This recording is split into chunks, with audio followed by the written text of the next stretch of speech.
Every once in a while, we get caught up in a mobile game we found by chance on the store simply because the thumbnail or the screenshots were appealing.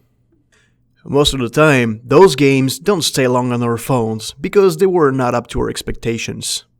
But sometimes you also find little pearls that surely don't cover what you would expect from the dream game, but that's a mobile game, so that'll do.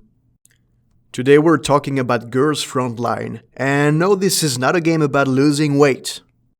To set up the backstory, we have to jump almost 100 years in the future. Humanity is on the border of extinction, and did not listen to Elon Musk, since they kept on building more and more advanced androids. Luckily, the game tells us that those androids, called human droids or T-dolls, were initially used as an industrial task force. But if you look at the design of it, I don't think they meant working in factories. Nonetheless, the T-dolls were quickly turned into weapons, while keeping their sexy outfits, of course. I won't put you to sleep with too much details, but the game introduces a lot of new theories and technologies, including an android-to-weapon relation technology, which makes them the perfect markswoman. You got it, you're now in control of a small army of dolls able to kick ass on the battlefield and serve you tea in a miniskirt when you get back to the base. More seriously, Girls Frontier's battle system is based on a lot of automatic fights where the strongest team wins. You simply need to trigger certain skills and organize the formations to make the battle easier on your dolls.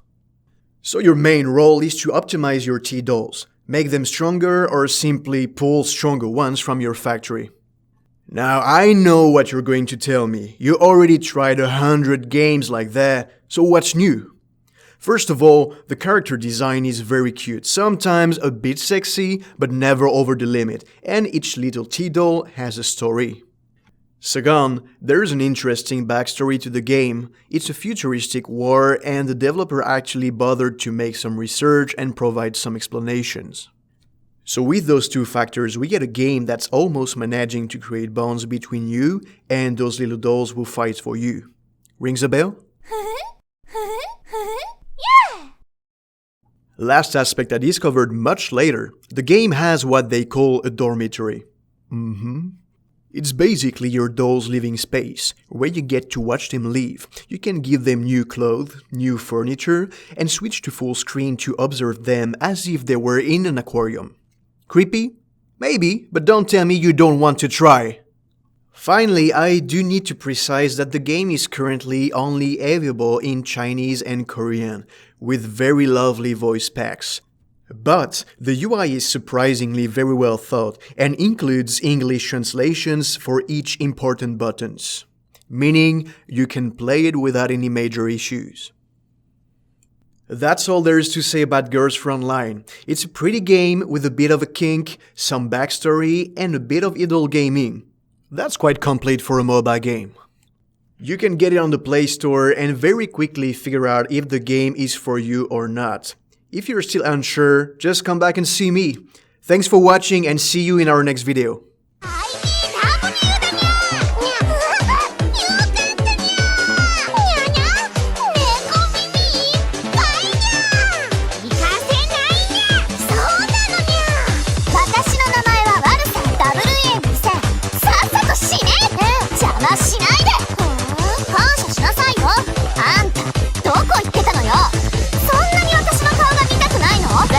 ネゲブ消えろ誰も私を倒せないスペシャリストの私だけで十分ねそんなに慌てて教えるもんか出発